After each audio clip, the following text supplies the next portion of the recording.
Shalom, ya puji nama Tuhan. Kali ini saya dapat kesempatan untuk menyampaikan dan mewartakan satu firman Tuhan yang terambil dari Matius pasal 28 ayat 16 sampai 20. Ya, namun sebelum itu saya mengucapkan terima kasih kepada Sekolah Tinggi Teologi Injili Indonesia yang ada di Yogyakarta. Terima kasih karena sudah membuat wadah bagi kami mahasiswa-mahasiswa teologi untuk berkarya. Oleh sebab itu, saya mengucapkan terima kasih kepada pihak panitia maupun penyelenggara yang sudah melaksanakan acara untuk lomba khotbah kali ini. Ya, langsung saja. Pada kesempatan kali ini, tema khotbah yang akan saya sampaikan itu bertema Jangan Takut Memberitakan Injil. Nah, mengapa saya ambil tema jangan takut memberitakan Injil? Karena kita tahu, sering sekali ada banyak mahasiswa teologi takut memberitakan Injil. Bahkan ada banyak hamba Tuhan, bahkan pendeta sekalipun mengalami ketakutan dalam menyampaikan beritakan Injil. Lalu pertanyaannya mengapa? Mengapa kita takut memberitakan Injil? Ya, ada banyak hal. Ya, mungkin ada yang takut memberitakan Injil karena saya kurang cakap berbicara. Karena saya tidak memiliki skill untuk memberitakan Injil. Atau karena saya takut didiskriminasi, saya takut ditolak, saya takut dianiaya, bahkan sampai takut dibunuh mungkin. Mungkin ada banyak anggapan-anggapan yang membuat kita pada akhirnya takut memberitakan Injil. Namun teks firman Tuhan yang suci pada hari ini akan menjawab ketakutan kita sehingga kita tak perlu takut untuk memberitakan Injil. Saya akan mulai dengan satu pertanyaan. Pertanyaannya adalah, mengapa kita harus takut memberitakan Injil? Nah, setidaknya dari teks firman Tuhan pada kali ini ada dua alasan mengapa kita tidak perlu takut memberitakan Injil. Alasan yang pertama, mengapa kita tak perlu takut memberitakan Injil? Karena Tuhan telah memberikan jaminan kepada kita. Itu alasan yang pertama, mengapa kita tidak perlu takut memberitakan Injil. Nah, jaminan yang seperti apa yang dimaksudkan? Ya, kita akan membaca dulu teksnya dari ayat yang ke-16 sampai ayat ke-19. Saya mulai. Dan ke-11 murid itu berangkat ke Galilea, ke bukit yang telah ditunjukkan Yesus kepada mereka. Ketika melihat dia, mereka menyembahnya, tetapi beberapa orang ragu-ragu. Ketika mendekati mereka dan berkata, "Kepadaku telah diberikan segala kuasa di surga dan di bumi. Karena itu pergilah, jadikanlah semua bangsa muridku, dan baptislah mereka dalam nama Bapa dan Anak dan Roh Kudus." Nah, Bapak Ibu Saudara sekalian yang terkasih dalam Yesus Kristus, di ayat 16 dijelaskan bahwa 11 murid berkumpul di Galilea. Kita tahu mereka berkumpul di Galilea atas dasar perintah Tuhan yang sudah dijelaskan di ayat-ayat sebelumnya. Lalu kemudian pada ayat 17 ada beberapa di antara mereka yang ragu-ragu untuk menyembah Yesus. Nah, pertanyaannya, siapa yang ragu ini? Apakah 11 murid ragu pada waktu itu untuk menyembah Yesus? Memang Matius tidak detail untuk menjelaskan siapa yang ragu-ragu ini. Akan tetapi kalau kita melihat dari teks 1 Korintus 15 ayat 6, Paulus menjelaskan setidaknya ada 500 orang yang menjadi saksi mata ketika Yesus naik surga. Maka bisa kita tafsirkan, yang datang di situ tidak hanya para 11 murid, tapi ada juga orang-orang lain. Oleh sebab itu di ayat 8, di ayat 17 ini bisa kita simpulkan yang ragu-ragu itu adalah di antara 500 orang itu, bukan ke-11 murid. Mengapa bukan ke-11 murid? Karena saya bisa pastikan ketika Yesus bangkit dari antara orang mati dan dia sudah tuntas untuk melayani para murid satu-satu. Thomas awalnya ragu akan Yesus bangkit, tapi Yesus menampakkan dirinya dan menunjukkan bahwa ada tangan yang masih bekas luka, ada masih bekas paku di tangannya kepada Thomas untuk membuktikan dia bangkit. Di Yohanes pasal 21, dia melayani Petrus secara pribadi. Dia bertanya kepada Petrus, "Petrus, apakah engkau mengasihiku?" Berulang kali Yesus bertanya kepada Petrus sehingga Petrus selesai dengan persoalan keraguan-keraguan, dan para murid lain demikian juga. Oleh sebab itu, maka dia 17 bisa dipastikan bukan para murid yang ragu untuk menyembah Yesus, tetapi adalah di antara 500 orang tadi. Kemudian di ayat 18, setelah mereka ragu-ragu, Yesus berkata, "Kepadaku telah diberikan segala kuasa di surga dan di bumi." Inilah jaminan itu. Jaminan yang diberikan kepada mereka yang ragu-ragu tadi. Mereka yang takut untuk menyembah Yesus. Yesus berkata, "Hei, kepadaku telah diberikan kuasa di bumi dan di surga." Artinya, Yesus telah mengalahkan yang menguasai bumi sebelumnya. Pertanyaannya, siapa yang menguasai bumi sebelum Yesus? Apakah ada makhluk lain selain Yesus yang menguasai bumi, yang menguasai alam semesta ini, yang menguasai surga? Ya, jawabannya tidak ada. Allah satu-satunya yang berkuasa di dunia dan di alam semesta ini. Lalu, apa yang dimaksudkan menguasai bumi? Nah, kita tahu Bapak Ibu Saudara sekalian terkasih dalam Yesus Kristus, sebelum Yesus mati di atas kayu salib, sebelum dia bangkit, manusia dikuasai oleh dosa. Maka dikuasai bumi itu dimaksudkan adalah di mana Yesus telah mengalahkan dosa itu, di mana dia telah bangkit dan menghalangi sang penguasa bumi itu yang berkuasa dalam tanda kutip menguasai manusia dalam dosa, sehingga manusia diperbudak menjadi hamba dosa. Oleh sebab itu, Yesus mengatakan, "Aku telah menguasai bumi." Yang artinya, Sang Bapa memberikan otoritas itu kepada Kristus melalui karya penyaliban di atas kayu salib. Sehingga Yesus bangkit, menandakan dialah penguasa yang sesungguhnya. Mengartikan bahwa dia telah menang, mengalahkan sang kerajaan maut itu. Siapa? Yaitu iblis yang menguasai manusia dalam dosa. Sehingga jaminan itu diberikan kepada orang-orang yang ragu tadi. Kemudian, dia mengatakan, "Aku juga berkuasa di surga." Yang artinya, kalau dia berkuasa di surga, dia juga berkuasa untuk membawa saya dan saudara untuk kembali kepada rumah Bapa di surga. Yang artinya jaminannya pasti, jaminannya kekal, sehingga mereka yang ragu tadi, sehingga mereka yang takut tadi diberikan sebuah kepastian bahwa maut telah dikalahkan dan jaminan kehidupan di surga telah ada.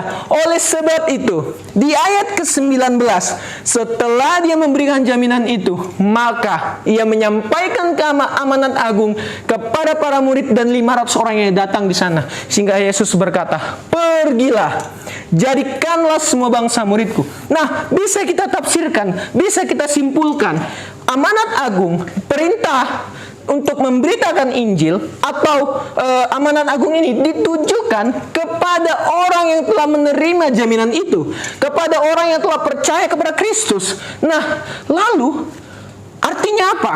Artinya pemberitaan Injil adalah tugas orang percaya, adalah tugas gereja. Untuk apa lagi takut? So kita sudah menerima jaminan itu, sudah ada kepastian akan hidup yang kekal itu. Lalu mengapa kita takut memberitakan Injil? Kalau kita melihat kata "pergilah" ini memang dalam bahasa Indonesia seolah-olah ini adalah kalimat perintah. Namun dalam bahasa Yunaninya kata "pergilah" ini tidak ditulis dalam bentuk imperatif, melainkan dalam bentuk partisip. Yang artinya kata sifat yang menjadi kata kerja. Berbeda dengan indikatif. Kalau indikatif kata kerja, kalau imperatif kalimat perintah. Nah, ini partisip.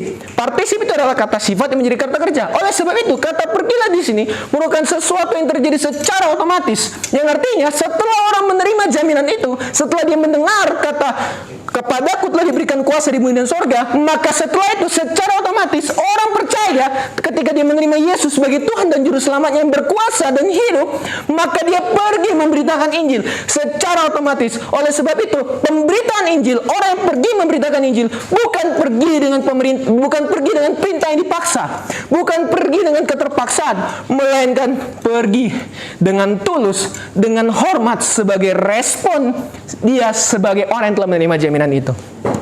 Sehingga untuk apa lagi kita takut memberitakan Injil? Karena kita telah menerima jaminan itu. Pertanyaannya, mengapa Petrus rela mati demi Injil? Mengapa Petrus rela mati disalib terbalik demi Injil? Mengapa Paulus rela menderita demi Injil?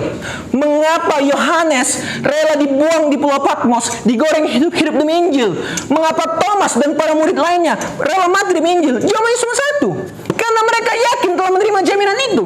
Dan kalaupun toh mati akan bertemu Bapa di sorga. Lalu apa lagi yang ditakutkan?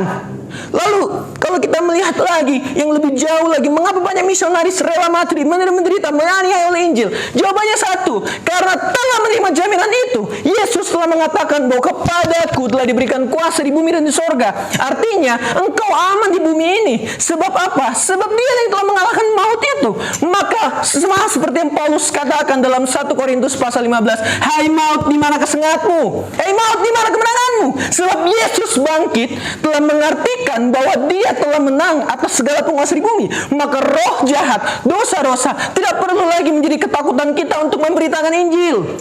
Justru ketika kita takut memberitakan Injil, pada waktu itulah iblis menang. Bapak Ibu, coba kita bertanya, mengapa ada banyak gereja diledakkan oleh bom? Mengapa ada banyak orang Kristen dianiaya? Coba kita bertanya, apa penyebabnya kita didiskriminasi dalam beberapa tempat? Gereja tidak bisa dibangun, gereja disegel, gereja dibakar. Tahu jawabannya apa? Bukan karena mereka yang radikal, bukan. Bukan karena mereka yang A, B, C, dan D, bukan. Jawabannya cuma satu, karena kita takut memberitakan Injil. Karena kita takut memberitakan Injil sehingga mereka tidak percaya. Sebab kita belum memberitakan Injil kepada mereka. Ngapa banyak orang tidak percaya? Karena kita takut memberitakan Injil. Karena kita takut Injil jadi terhambat. Injil terhambat, banyak orang tidak percaya. Banyak yang tidak percaya, banyak yang radikal.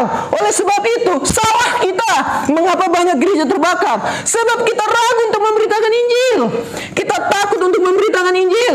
Kalau kita memberitakan Injil dan kita memenangkan mereka, maka tidak ada lagi yang perlu kita takutkan. Sebab Kristus telah menjadi Raja dan Juru Selamat yang hidup bagi setiap orang. Lalu alasan yang kedua, mengapa kita tidak perlu takut memberitakan Injil? Di ayat 20 saya akan bacakan. Dan ajarlah mereka melakukan segala sesuatu yang telah kuperintahkan kepadamu. Dan ketahuilah, aku menyertai kamu senantiasa sampai kepada akhir zaman. Alasan yang kedua, mengapa kita tak perlu takut memberitakan Injil? Sebab Tuhan tidak pernah meninggalkan kita. Haleluya. Dia janji bahwa dia terus menyertai kita senantiasa sampai akhir zaman. Bukan cuma senantiasa berjanji menyertai kita, tapi kalau kita melihat konteks dalam kisah para rasul, setelah dia naik ke surga, dia mencurahkan Roh Kudus kepada setiap murid. Maka Roh Kudus itu memperlengkapi, memimpin sehingga para murid memiliki keberanian serta api untuk memberitakan Injil. Maka tidak heran dalam surat di kisah para rasul, Petrus berkhotbah 3.000 orang percaya. Mengapa? Karena Roh Kudus yang menyertai.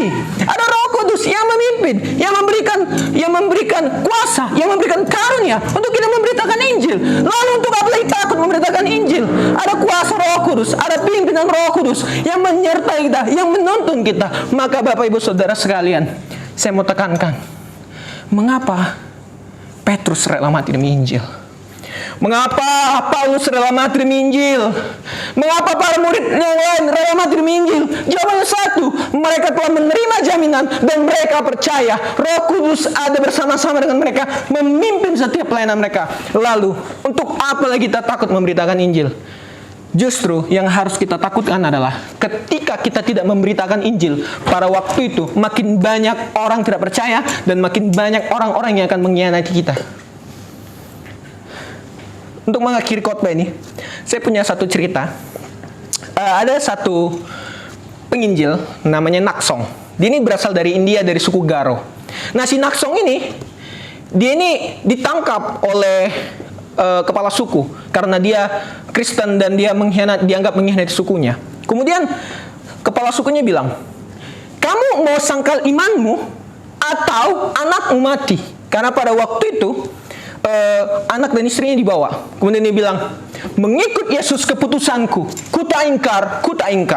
Anaknya mati. Lalu ditanya satu kali lagi, "Maukah kamu sangkal imanmu atau istrimu yang mati?"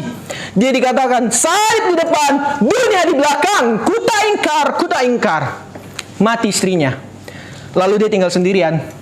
Murid baru kawannya berkata, "Maukah kau menyangkal imanmu?" Lalu Naksong berkata begini, "Walau sendiri, ku tetap percaya, kuta ingkar, salib di depan, dunia di belakang." Lalu dia mati. Bapak Ibu, apa yang kita pelajari dari cerita Naksong ini? Bagaimana kalimat dia atau kata-kata terakhirnya ini dijadikan lagu di beberapa tahun kemudian. Kita tahu lagunya, "Mengikut Yesus keputusanku, mengikut Yesus keputusanku." Bapak Ibu, lagu ini sangat memberkati. Lalu pertanyaan, mengapa dia berani mengatakan itu? Sebab dia telah yakin bahwa dia telah menerima jaminan itu. Dan dia yakin ada Roh Kudus yang menyertainya. Maka dalam pimpinan Roh Kudus, ia mampu berkata, "Mengikut Yesus keputusanku." Dia mampu berkata, "Kuta ingkar walau sendiri." Oleh sebab itu, jawabannya, untuk apa lagi kita takut memberitakan Injil? Kalau seandainya jaminan itu telah pasti Yesus berikan kepada saya dan saudara. Jangan takut, justru kita takut kalau kita tidak memberitakan Injil. Karena kalau kita tidak memberitakan Injil, orang tidak percaya. Kalau orang tidak percaya, maka mereka akan mengkhianati kita, menganiaya kita, membakar gereja, meledakkan gereja. Kenapa? Karena mereka tidak percaya. Seandainya kita memberitakan Injil, maka mereka percaya dan mereka dimenangkan di dalam firman. Terima kasih. Saya Andreas Christopher Tagalung. Saya harap perenungan firman kita yang singkat ini bisa memberkati Bapak Ibu Saudara sekalian. Terima kasih.